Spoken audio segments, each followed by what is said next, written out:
Through those cues is Alok Sama, President and Founder, Bear Capital.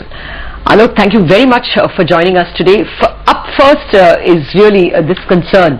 We have seen some kind of FII selling in India as well, and we've seen a fairly decent run-up in the US markets, especially the S&P now trending towards the 1250 mark.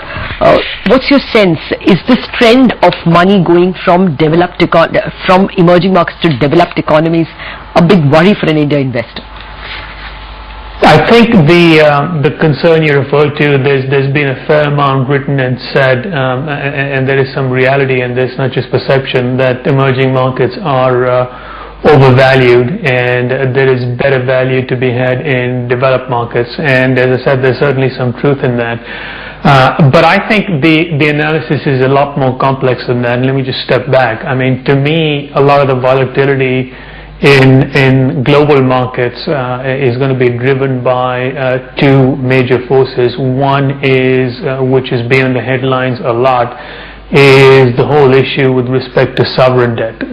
There is particularly in continental Europe, there's something approaching a real sovereign debt crisis.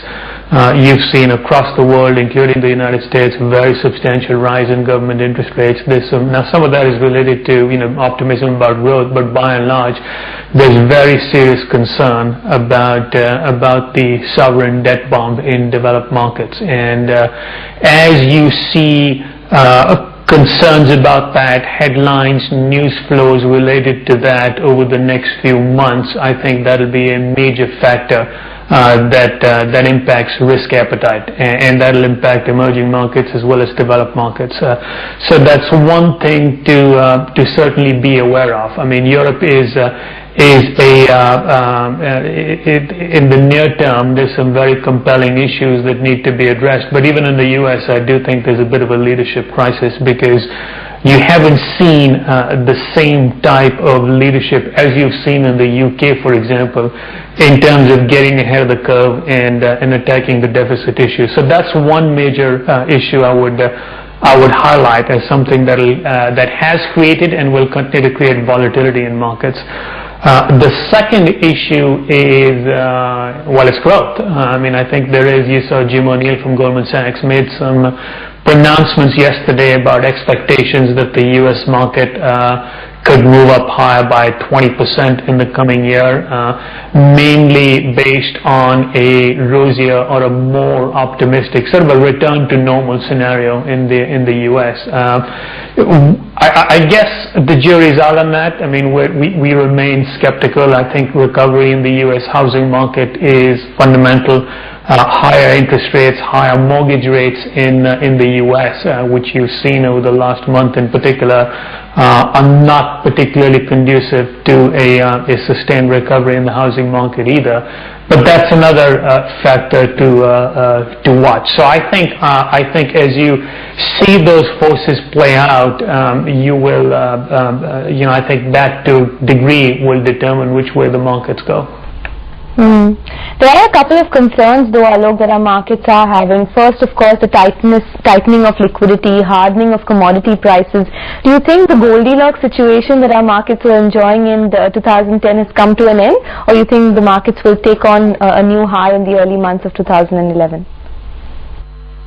If you're talking about the Indian markets, I guess, let me talk about our own positioning. I mean, I think over the last few months we've moved from being sort of almost maximum long in the 95-96% range to more the mid-80s, so we're somewhat more cautious than we used to be. There is a possibility that markets globally continue to move higher.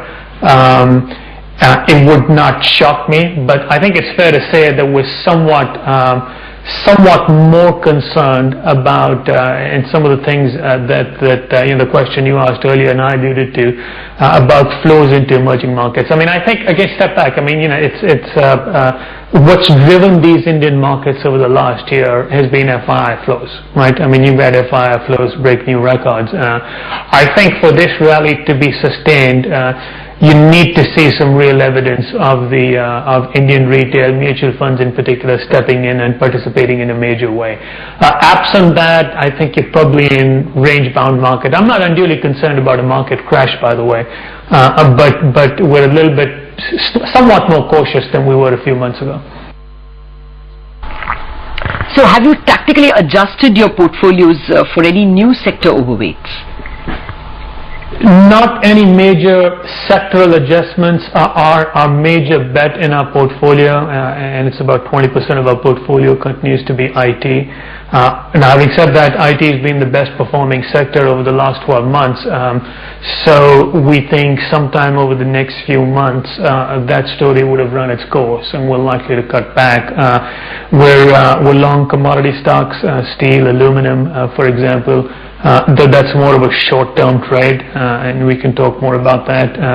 The core position that we're likely to hold on to for many months to come is the core portfolio is built around the domestic story, the domestic consumption story in particular. So FMCG stocks, auto stocks in particular are at the core of our portfolio. Okay, so since we can talk more about commodities, what about that space? Inflation is clearly driving up asset prices. Do you like the metal space, or you think it's speculative? I think the commodity story to a great degree is speculative. I think it's driven by, again, going back to the comments I made about concerns about sovereign debt. People view commodities as an alternative store of value, as gold in particular, relative to U.S. Treasury bonds, for example. So I think you see a lot of that. Commodities being a bit of a safe haven. A bit of an inflation hedge based on the concern that you've got QE2, QE3, monetary easing and debasement of currencies. So as a result, commodities potentially become a superior source of store of value. So there's a lot of that going on as opposed to an intrinsic bottoms-up demand for commodities. So that makes us cautious by its very nature, and it may reach bubble proportions. I mean, for example, commodity prices are decoupled with something like the Baltic Dry Freight Index, which is a good barometer of activity and demand for commodities. So, what's your sense about macro issues like inflation and higher interest rates? Do you think they could cause a deceleration in earnings? Would you be trimming EPS estimates? Not unduly concerned about that, to be quite honest. I mean, I think the monetary tightening in India may well have run its course for now. I think that the RBI has done, we think, a remarkably good job of timing its monetary tightening, and we're not unduly concerned about that.